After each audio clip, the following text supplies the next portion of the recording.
Buenas tardes. Bienvenidos a la mesa redonda sobre el cuento breve actual. Hoy contamos con la presencia de distinguidos especialistas de este género literario de América Latina y el Caribe. De Cuba, el narrador y cuentista Alex Gay. De Venezuela, la señora Elena Briceño, crítica literaria y directora de la editorial Letra Abierta. De la Martinica, el especialista en literatura caribeña en lengua hispana, Antoine Roland, y de Cuba, la narradora Elsa Sáez. Vamos a abrir nuestro debate con una definición del concepto. ¿Qué es un microrrelato? Y le damos la palabra a la señora Briceño. Buenas tardes. Ante todo quiero decir que muchas veces se confunde el concepto de minirrelato, también conocido como microcuento, microficción, cuento breve o brevísimo, minicuento, nanorrelato. Pero, independientemente del término que se elija, el micro o minirrelato tiene que tener una característica esencial, y es la brevedad. Se trata de una historia corta, mínima, de ahí los prefijos micro, mini. Es en breves palabras una historia que puede ser contada en pocas líneas. ¿Coincide usted con la señora Briceño, señora Sáez? Sí, estoy totalmente de acuerdo con su definición. Solo me gustaría precisar algo y es que el nanorrelato sí se diferencia del microrrelato. Mejor dicho, es también un microrrelato, pero consta de una sola línea y un título. No suelen pasar de las 10 palabras. El nanorrelato más famoso en lengua hispana es El dinosaurio de Augusto Monterroso, un cuento excelente. ¿Cómo se puede lograr una miniestructura de este tipo? Esto no afecta a las características del género cuento. No sé, es que un cuento tiene normalmente un planteamiento, nudo y desenlace. Sí, en efecto, y el minirrelato tiene también estas 3 características: planteamiento, nudo y desenlace. Pero muchas veces el desenlace puede ser una idea, un pensamiento. Desde el título, el minirrelato nos sugiere varias asociaciones. Por eso el título del minirrelato debe elegirse muy bien. No puede ser superficial y tiene que invitarnos a la lectura de alguna manera. Además, es esencial porque forma parte del cuento, del argumento. Señor Roland, ¿podría mencionar otras características de este género? Bueno, se debe evitar introducir demasiados personajes. Basta con 2 o solo un personaje, y muchas veces se trata de un personaje conocido, ya sea a través de la literatura, la Biblia, la historia. Así el autor se ahorra la descripción del personaje. Además, hay que evitar las descripciones demasiado extensas, los juicios valorativos, las explicaciones y las digresiones. Y el tema de los personajes nos hace pensar en otra característica del minirrelato, la intertextualidad. ¿Qué nos puede decir sobre este aspecto, señor Gay? Pues que hay referencias a otras obras de literatura, a refranes, a personajes de otros cuentos. Así los lectores pueden interpretar con más facilidad a pesar de las pocas líneas. Los lectores tienen que imaginarse la historia, lo que ha pasado, colaborar de alguna manera con el autor. Y no se debe olvidar tampoco el sentido del humor y los juegos de palabras que atrapan la atención de los lectores. Estimado público, esta noche tenemos el gusto de tener en persona a la historietista Paola Gaviria, autora de la novela gráfica Virus Tropical. Bienvenida, Paola. El público presente en esta sala es seguidor de tu novela, un verdadero éxito medial. Y por eso hemos llenado esta sala. Paola, naciste un 20 de junio de 1977 en Quito, Ecuador, y te graduaste de expresión artística en la Universidad Javeriana de Cali. También estudiaste artes plásticas en Medellín. Sé que no debe ser así, pero quiero hacerte la primera pregunta, para luego cederle la palabra al público de La Habana, que también está deseando saber más de ti, escucharte, comprobar cuánto hay de realidad en la ficción y de ficción en la realidad. Mi pregunta ¿es cierto lo que has contado en otras entrevistas sobre el origen del título de tu novela, Virus Tropical? Buenas noches, gracias por la invitación y la cálida acogida del público. Es un placer estar aquí en La Habana, una ciudad que visualmente tiene muchísimo que ofrecer. No he parado de dibujar desde mi llegada. Es cierto, mi madre se había ligado las trompas porque no quería tener más hijos. Era imposible que estuviera embarazada. Por eso los médicos dijeron que la hinchazón de la barriga se debía a un virus tropical.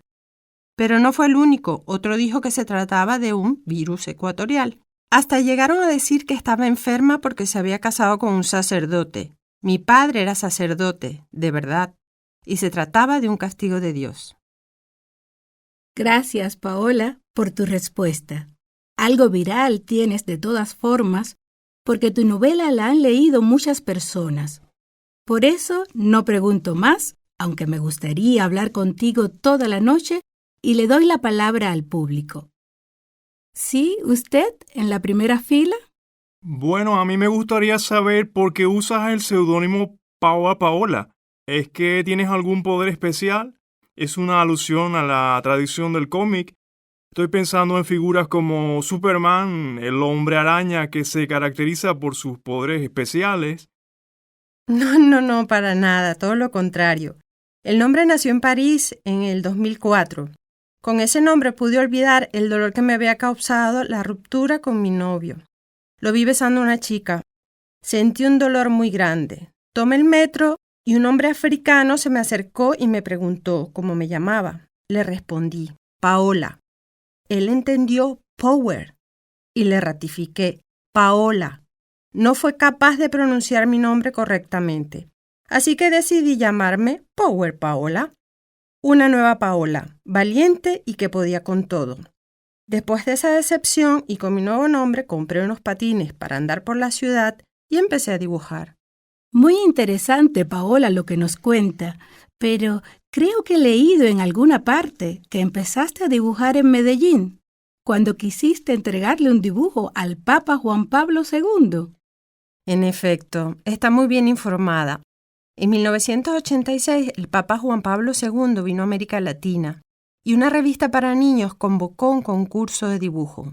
Mi padre me animó a participar y gané el concurso. Entonces me dieron la posibilidad de conocer al Papa, pero como la visita fue un caos, no pude entregar mi dibujo. Bien, ¿hay otra persona del público que quiera hacer otra pregunta? Bien, ante todo me presento. Me llamo Juan Miguel Pou y soy un gran admirador de su obra. Con respecto a sus inicios como dibujante, ha mencionado ya el concurso infantil y la experiencia personal de Francia. Pero yo tengo entendido que su estancia en Australia también fue decisiva para su carrera como dibujante. Sí, tienes razón. En Australia viví una crisis tan profunda como para creer que no iba a poder vivir de mi arte. Allí comencé a crear mis historietas. De veras, chicos. No sé cuándo la gente va a reconocer la maestría del cine español. Estamos tan adaptados al cine americano que muchas veces no conocemos el cine nacional. Por ejemplo, una película como Mar Adentro de Alejandro Amenábar. A mí me impactó de una manera. Es una historia tan profunda, tan dolorosa y humana. Ay, me pareció genial. Creo que no eres la única que piensa así, Marta. Esa película sí fue muy taquillera en España. De hecho, consagró a Amenábar como uno de los directores más grandes del país. Recibió 14 Goyas. A eso se suman los reconocimientos internacionales. La otra de él que me encanta es Los Otros, con Nicole Kidman. Me impactó el argumento. Los otros, ni hablar. Me dio un miedo, di un grito en el cine espeluznante. La gente se desternilló de la risa y yo pasé una vergüenza tremenda. No me gusta el cine de terror. Yo voy a ver comedias y en ese género somos buenísimos también. ¿Qué me decís de 8 apellidos vascos? Me hizo pasar un rato excelente. El objetivo de una buena comedia es que haga reír, y si encima lo hace a carcajada, mucho mejor. ¿Y qué elenco? Los actores son magníficos. ¿Y qué me dicen de Tadeo Jones? ¿Pero qué dices? Estás bromeando, ¿no? Estamos hablando de buen cine. ¿Tienes unos gustos? ¿Los otros y Tadeo Jones? Tadeo Jones es una película para críos. Pues yo no lo veo así. En mi opinión, es una película muy divertida, con un magnífico sentido del humor. Y los adultos también se lo pasan bien. Los estereotipos españoles están tratados con mucha gracia. Es una cuestión de perspectiva. A mí me gustó mucho también y hasta la vi 2 veces. Bien, es una película que... Carlos, me toca a mí. Me has robado el turno 2 veces. Que no, mujer, me toca a mí. Le toca a ella. Siempre haces lo mismo. Es una segunda parte. La protagonista de la historia se separa de su marido. Él regresa a Sevilla, su ciudad natal, y ella se traslada a Girona. Allí se enamora de un catalán bastante tonto, un hipster, y... 8 apellidos catalanes. Es muy divertida. Me encantó. Es horrible. Como dice el refrán, segundas partes nunca fueron buenas. Tiene poca gracia y es más floja que la primera. El mismo argumento. El amor entre 2 personas muy diferentes, en resumen, un poco más de lo mismo. Y ahora sí es mi turno. Es una película en la que se narra una historia real. Se trata de una catástrofe natural. Lo imposible. En efecto, es que es emocionante y Naomi Watts está divina en su papel. Creo que Juan Antonio Bayona es uno de los mejores directores del momento. ¿Qué pensáis vosotros? ¿No creéis que dará que hablar? También lo creo. Ahora yo. El protagonista de mi película es un policía de Madrid, machista y xenófobo. Y además, franquista. Ya lo sé. Torrente. De lo peor que he visto en años. Me van a decir que soy demasiado crítico, pero lo que hace Santiago Segura no tiene nada que ver con arte. Es mi opinión, claro. Ay, qué exagerado eres.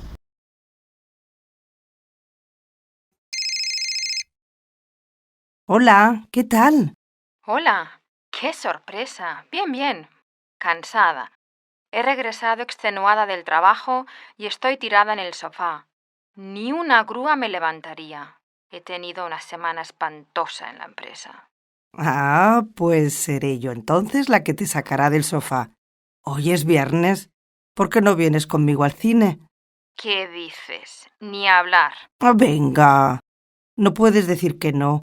Están pasando La momia. Creo que no está nada mal. Es con Tom Cruise y una tal Sofía Boutella o algo así. Que no. Ni pensarlo. Además, dicen que es un rollo. Una historia de acción horrible. Vale, mujer. Si te parece, podemos ir a ver La ciudad de las estrellas.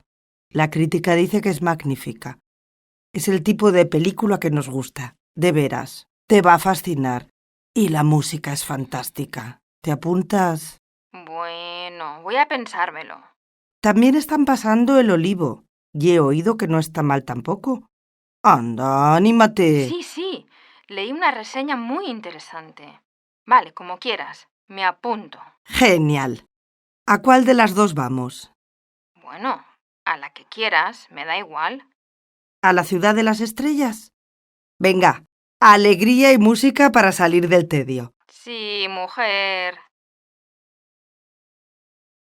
Me han contado que todo surgió por una noticia local, pero un reportaje en El País fue la raíz de una historia en una zona que ni conocías, ¿verdad?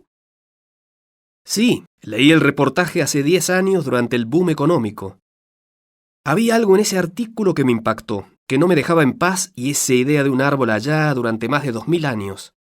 El olivo necesita mucho cultivo, mucha dedicación, y me imaginaba esta comunidad y esa relación con el árbol, dando luz, comida y salud a la comunidad, y a la vez, ésta cuidándolo. Esa simbiosis me gustó, pero la idea de que alguien rico con mucho dinero pueda tenerlo porque le gusta el tronco o porque es bonito en el jardín. Y no quiero demonizar a quienes lo compraron, pero me impactó. y después de varios años, estando Isier con otros proyectos y yo con Ken en otras historias, decidimos visitar esta comarca y ver los árboles en vivo y no en fotos. ¿Sabes? Es muy distinto. Para mí, por lo menos, son maravillosos. El tamaño, la textura. Son como esculturas casi de piedra, tan duros y con formas como del cerebro, llenos de curvas, líneas. Como arrugas y venas también. Exacto. Y me imaginaba todo lo que ellos han visto a lo largo del tiempo. Hay un agricultor que me contó que algunos soldados en la guerra carlista se habían escondido dentro de algunos troncos de olivos y entre los huecos sobrevivieron. Hay muchos cuentos así que me encantan. Pero claro, hablamos de un guión y tienes que inventar los personajes. Pero hay algo en este viaje del árbol. Es una imagen muy fuerte, aunque solo es un árbol. Pero es el árbol de la Biblia también. Y con este ícono pensé que tal vez había una manera de reflexionar sobre las relaciones con la tierra, lo que valoramos realmente. ¿Buscas inspiración también en los lugares y las personas? Así es. Mira, te voy a contar otro cuento. Hablé con gente de la zona que ha sufrido mucho, y encontré un hombre que me tocó mucho. Un agricultor viejo que no podía soportar ver el espacio que quedaba de donde arrancaron su árbol, y le dolía mirar ese vacío.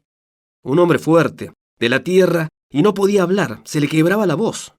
Y pensé, no es una invención mía, esto es real.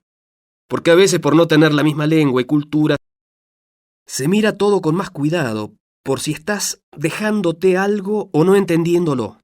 Pero pasando tiempo con esta persona, que fue muy generosa, me dio más confianza para terminar el proyecto. También me encantó hablar con muchos activistas que llevan trabajando más de 30 años para sensibilizar a la población, allá en Valencia, para evitar arrancar estos árboles. Hay que recordar a toda esta gente que inspira como Ramón, Pedro, Enrique. En Castellón ya no se pueden vender, pero en Cataluña siguen haciéndolo. Ana, qué alegría me da recibir tu llamada. ¿Qué tal el viaje? ¿Qué te ha parecido Brasil? Cuenta, que ya estoy verde de envidia. Hasta ayer todo fabuloso. Es un país fantástico, maravilloso. Pero ahora quiero regresar cuanto antes a España. Te llamo para que convenzas a José. Él dice que es una locura regresar ahora. Si supieras lo que me pasó ayer. ¿Qué te pasó? ¿Por qué estás tan nerviosa? Resulta que un amigo de José nos invitó a su casa de campo. Después de tomar algunas caipiriñas y probar las cochiñas, un plato delicioso típico de aquí, nos quiso enseñar su huerto. Imagínate que toda la verdura que consume su familia en San Pablo la siembran en ese huerto. ¡Qué bien! Me parece genial. ¿Pero qué pasó? Pues íbamos caminando por el huerto y de repente pisé una serpiente. ¿Una serpiente? ¿Qué dices? ¿Estás bromeando? ¡Qué asco! Sí, y era amarilla con puntos negros. Ay, Ricardo, fue horrible. Me entró tanto miedo. Me puse a sudar, el estómago se me encogió, los pelos del cogote se me pusieron de punta. ¡Qué horror! ¡Sería espantoso! Amarilla y con puntos negros. Feísima. Espeluznante. Hola Ricardo, ¿qué tal? ¿Cuánto tiempo sin verte? Hola, sí, meses. ¿Y qué te ha pasado en el brazo? ¿Te lo has fracturado? ¡Qué incómodo te debes sentir! Tengo mucho escozor, pero comparado con el accidente que he tenido, ahora nada me parece desagradable. ¿Has tenido un accidente? ¿Y esto cómo fue?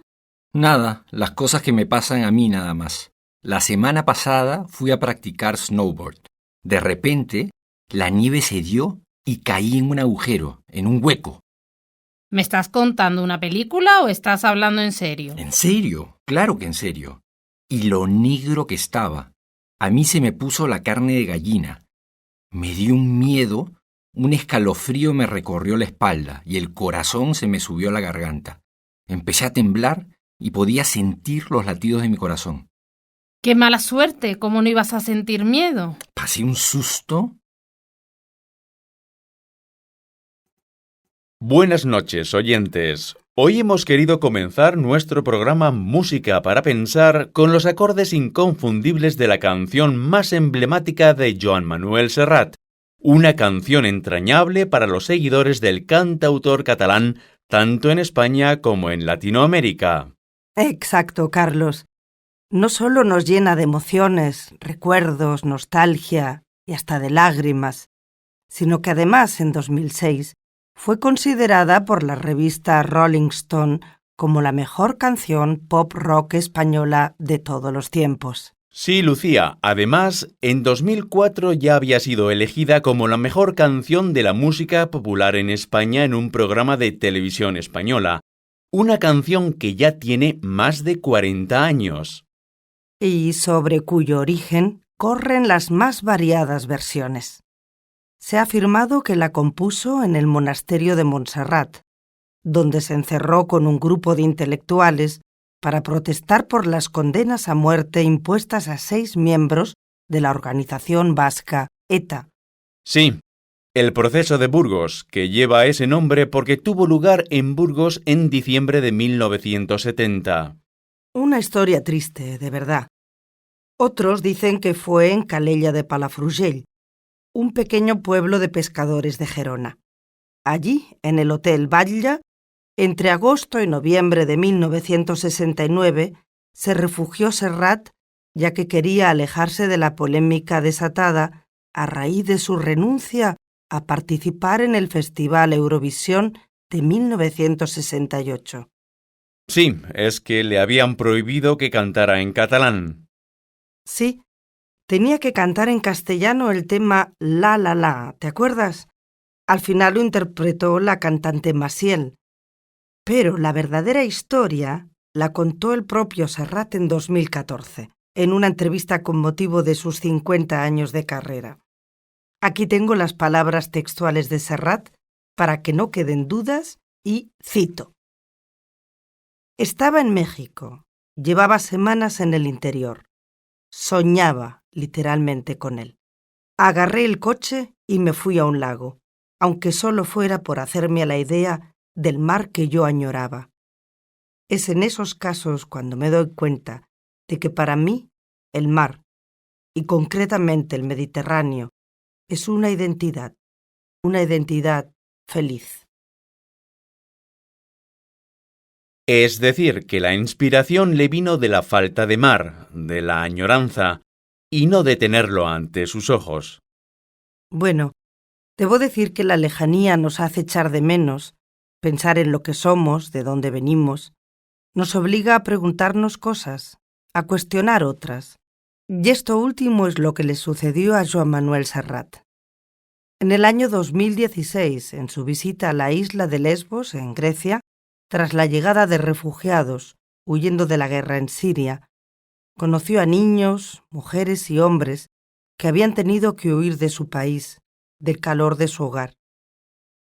El Mediterráneo de la infancia de Serrat, ese mar que llama su identidad feliz, se ha convertido en un mar triste por el número de personas que han muerto intentando cruzarlo en busca de una esperanza. Serrat regresó de Grecia tan impactado por el horror que sufren los refugiados que decidió hacer una nueva versión de Mediterráneo. La ha grabado con artistas como Manolo García, el grupo Estopa, Ismael Serrano, Antonio Orozco. Sí, estas voces nos muestran así la cara más profunda del Mediterráneo, una versión que nos hará pensar y compartir el destino de miles de personas que han convertido la cuenca mediterránea de Algeciras a Estambul en un mar de dolor. Buenas tardes. El tema de mi ponencia de hoy es sumamente complejo y amplio. Me referiré a la historia de un gran país latinoamericano como es México, y concretamente a los procesos revolucionarios que tuvieron lugar en ese país. Hoy voy a hablarles de la Revolución Mexicana. Me gustaría empezar haciendo un resumen de esta gesta revolucionaria. Una tarea titánica, lo sé, pero necesaria, puesto que tenemos que tener bien claro cómo sucedieron los hechos históricos para poder analizar con exactitud su continuidad en la realidad actual del país. Por eso, veremos las causas que dieron lugar al estallido revolucionario, sus líderes y protagonistas, y las consecuencias de la insurrección armada para el destino de México. Una vez visto todo esto, analizaremos la vigencia de dichos procesos en la actualidad y su influencia en la región. Comenzamos. Como muchos de ustedes ya me imagino que sabrán, la Revolución Mexicana se extendió a principios del siglo pasado, para ser más exactos, de 1910 a 1920. Pero la cuestión que deberíamos plantearnos es: ¿por qué se inicia un movimiento de esta magnitud en México? Para dar con la respuesta debemos hacer un repaso de cómo se encontraba el país por aquel entonces. En 1910, la situación del país dejaba mucho que desear. Por un lado, había una minoría que poseía el control de la industria y el comercio, y por otro, grandes masas de campesinos que vivían en la extrema miseria. El poder estaba centralizado en manos de un pequeño grupo elitista. Esta situación empezó a hacerse insostenible, lo que provocó que la clase media se organizara contra Porfirio Díaz, el general que gobernaba el país desde 1876. ¿Quiénes fueron los protagonistas de este movimiento? Francisco Madero, un empresario y político mexicano, quien en 1910 proclamó el Plan de San Luis, un llamado a todos los ciudadanos a arrojar del poder al gobierno de Porfirio Díaz. A partir de este momento surgen numerosas revueltas. En ese sentido, su proclamación en contra del gobierno de Porfirio Díaz suele considerarse como el evento que inició el tema que hoy nos ocupa, la Revolución Mexicana. Los líderes principales de las numerosas revueltas serán, en Morelos, Emiliano Zapata. Sobre él volveremos más adelante porque será el gran líder de esta rebelión armada. Y en Chihuahua, Pancho Villa. El impacto de las revueltas fue tan fuerte que en mayo de 1911, Porfirio Díaz dejó México y partió rumbo a Francia. No me gustaría terminar sin recalcar la importancia de la Revolución Mexicana, ya que se considera el acontecimiento político y social más importante del siglo XX en México. Como he dicho anteriormente, es imposible hablar de la Revolución Mexicana sin detenernos en Emiliano Zapata. Después del exilio de Porfirio Díaz hacia Francia, quedó claro que el objetivo de Zapata no era solamente derrocar al dictador, sino también liberar a los campesinos de la opresión latifundista. Ellos habían sido también los protagonistas de la contienda.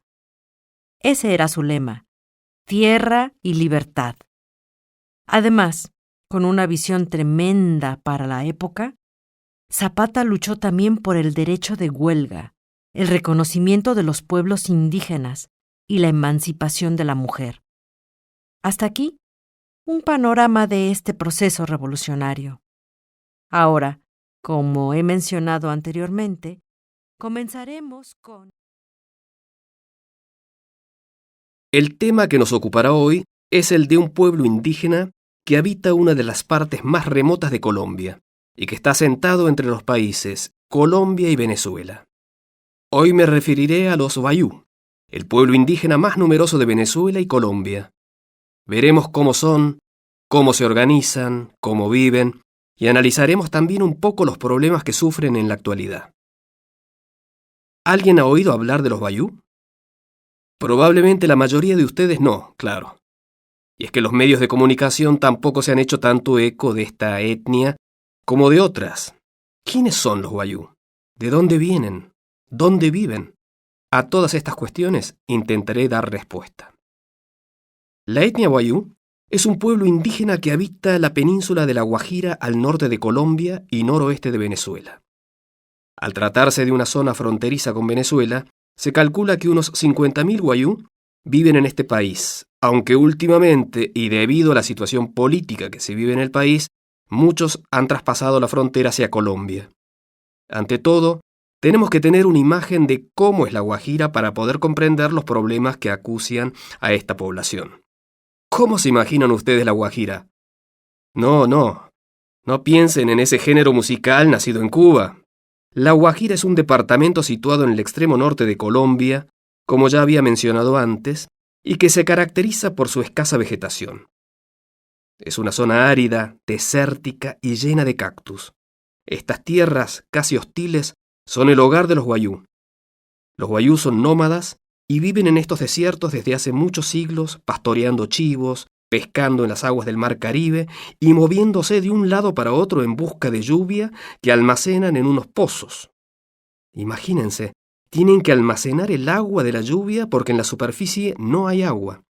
En la época seca, de mayo a septiembre, muchos guayú buscan trabajo en Maracaibo o en otras ciudades o pueblos y cuando llegan las lluvias, muchos vuelven a sus casas. Lo interesante de esta etnia es que se trata de una de las últimas sociedades matriarcales en el mundo y viven organizados en clanes definidos por línea materna. En la actualidad existen 22 clanes y los matrimonios tienen lugar entre los miembros del mismo clan. Decía anteriormente que se trata de una sociedad matriarcal y, como tal, es la mujer la que regula los elementos fundamentales del grupo. ¿Y cuántos son?, se preguntarán algunos de ustedes. Aunque las cifras varían mucho según las fuentes que se consulten, está claro que representan el pueblo indígena más numeroso de Venezuela y Colombia, con unos 600.000 habitantes repartidos entre ambos países, de las cuales el 60% son mujeres. La mayoría son madres, o lo serán antes de cumplir los 18 años. Las mujeres suelen dedicarse al tejido de hamacas, mochilas y mantas que destacan por sus colores y diseños. ¿Y cuántos son?, se preguntarán algunos de ustedes. Aunque las cifras varían mucho según las fuentes que se consulten, está claro que representan el pueblo indígena más numeroso de Venezuela y Colombia con unos 600.000 habitantes repartidos entre ambos países, de los cuales el 60% son mujeres. La mayoría son madres, o lo serán antes de cumplir los 18 años. Las mujeres suelen dedicarse al tejido de hamacas, mochilas y mantas que destacan por sus colores y diseños.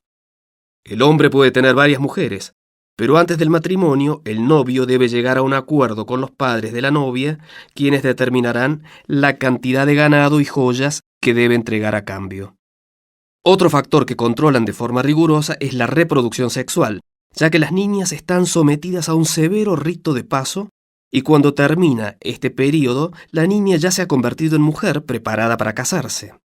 Además, durante este periodo, la joven permanece bajo una dieta rigurosa y se le imparten conocimientos sobre los procesos tradicionales de control natal y embarazo. Como podrán ver, las situaciones que viven estas niñas representan un severo ritual de paso. Podría decirse que los guayú es la etnia menos aculturizada de Colombia, pues han tenido poco contacto debido, entre otros factores, a su ubicación geográfica. Aún así, y especialmente los jóvenes hablan, aparte de su lengua materna, que representa para ellos una señal de identidad étnica y cultural, el castellano. No obstante, otro de los problemas graves de este pueblo es el analfabetismo. Casi el 66% de la población no ha recibido ningún tipo de educación formal. Para ir terminando, creo que es importante mencionar algunos de los problemas más importantes que vive este pueblo.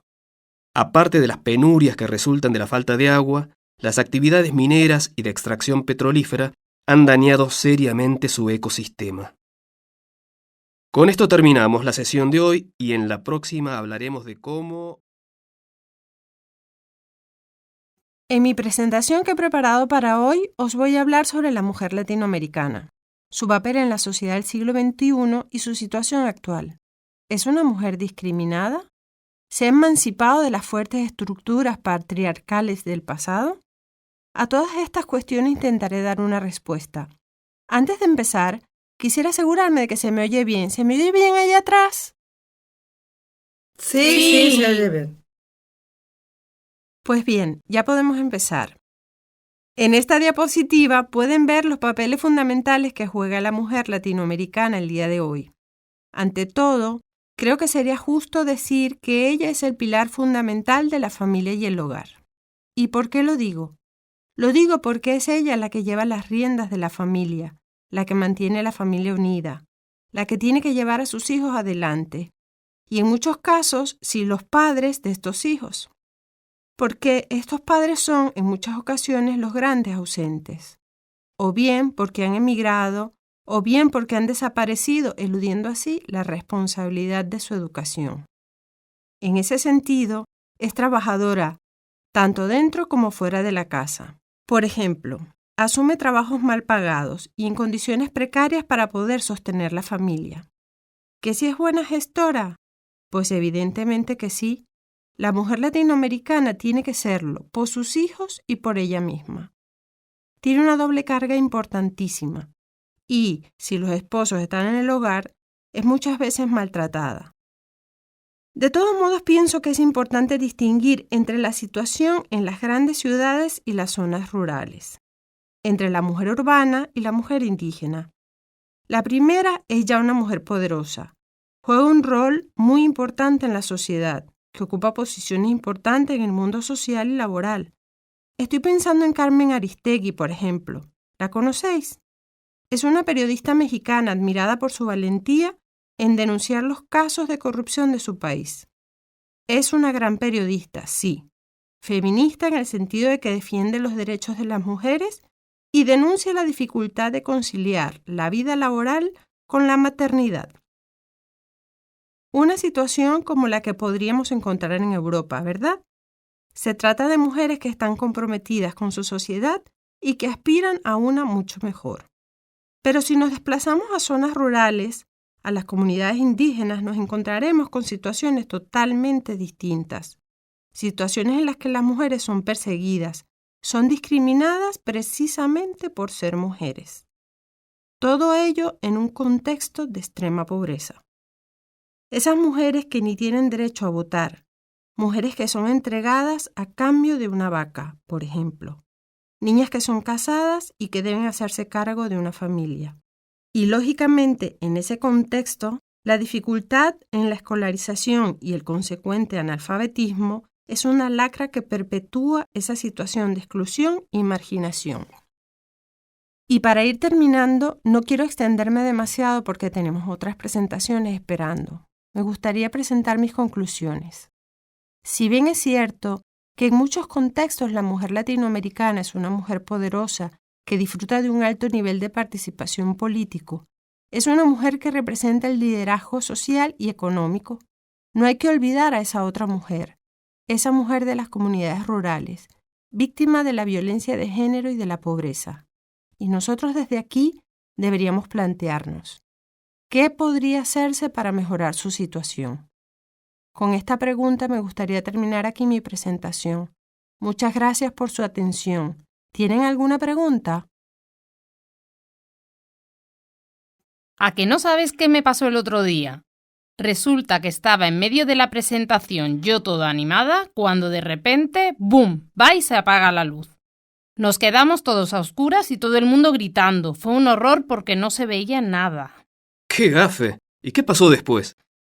Pues nada, esperamos por lo menos 5 minutos hasta que la luz volvió. Al final, afortunadamente, pude terminar la presentación. ¿Qué te pasa? ¿Estás bien? ¿Qué va? Estoy más tonta. Hoy que he quedado con Javi y Rafael para hablar de la presentación en un grupo, he olvidado el ordenador en casa, encima de mi escritorio. Precisamente hoy. ¡Qué despiste! Tampoco te enfades tanto. Estos despistes pueden pasar. Ya. ¿Qué cara que traes? ¿Te ocurre algo? Me ha pasado algo terrible. Pues que iba en el autobús y de repente vi que me pasaba de parada. Salí corriendo e inmediatamente me di cuenta de que me había dejado la mochila con mi ordenador dentro. ¿Que te has dejado el ordenador en el autobús? Pues vamos a llamar inmediatamente para ver si alguien te lo devuelve. ¿Se puede? Llego un poco tarde. Sí, claro, pasa. Lo siento, pero con la tormenta se apagó la luz en el metro y tuvimos que esperar un cuarto de hora en el túnel hasta que el tren se puso de nuevo en marcha. ¡Uf, qué horror! Oye, ¿me puedes dejar un folio? Es que se me han terminado. Sí, claro, te doy hojas en blanco de mi libreta. ¿Cuántas necesitas? ¿Podrías prestarme algo de dinero, Carla? Te lo devuelvo mañana sin falta. Es que me he dejado la cartera en casa y necesito un café. Te lo prestaría, pero es que yo también estoy sin blanca. Vaya.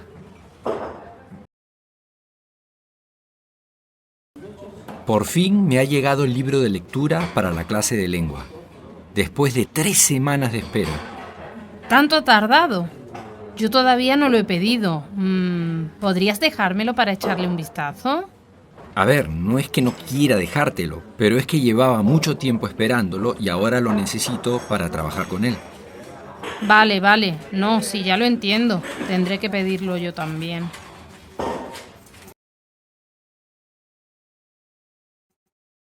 Andrés, necesito tu ayuda. Es urgente. Tengo que hacer la presentación dentro de 1 hora y necesito el adaptador. El mío no es compatible. ¿Tienes tú el tuyo? La otra vez no tuviste problemas con él. ¿A qué hora tienes la presentación? A las 10. Pues me temo que no podré dejártelo. Es que ya me he comprometido con Juan, que también lo necesita. Lo siento.